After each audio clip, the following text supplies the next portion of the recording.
Have you ever heard the term processing speed and think, oh, yeah, I know what that means?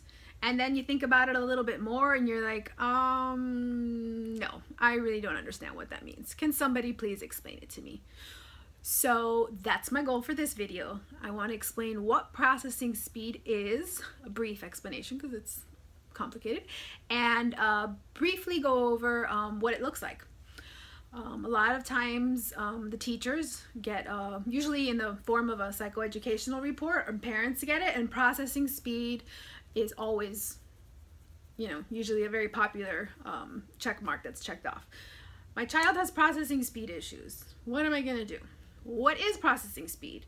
So processing speed is basically our ability to take in information.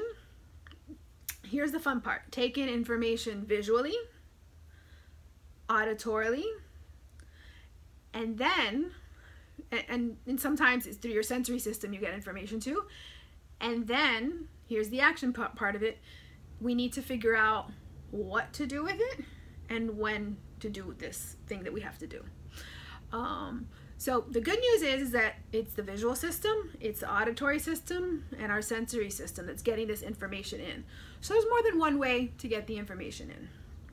The not so good news is if there's a jam, I like to think of it as a traffic jam, in that processing speed process, the ability to get the information, that action piece, back out into the world so you can answer a question, so you can make a quick decision when somebody tells you, hey, your carpool just canceled or whatever, and you have to figure out, what do I do first? Do I call my mom, or do I try and find a ride from a friend?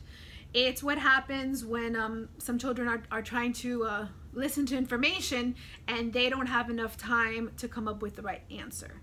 That's what processing speed looks like, and that's how it impacts our kids at home, in the classroom, and a lot of times processing speed may look like something else. As the occupational therapist, I am lucky that I don't get to fine-tune or figure out what it is. I just take the information that I get usually from a psychoed report.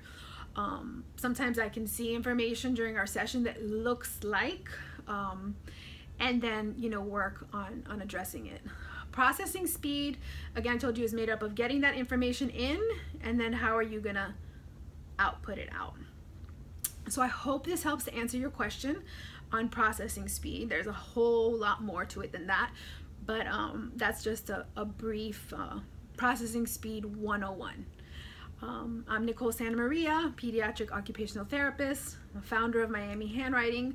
As you can imagine, a lot of the kids that call me for handwriting, the families that I work with, do have processing speed issues, and which is when we work on the fluency piece. So you can reach out to me on Instagram, Facebook. My website is miamihandwriting.com. And as always, please reach out. I'd love to hear what you guys want to learn about Lex. I also have weekly videos coming out on my YouTube channel. So if you like this video, you can subscribe to the YouTube channel, and there'll be more like this once a week.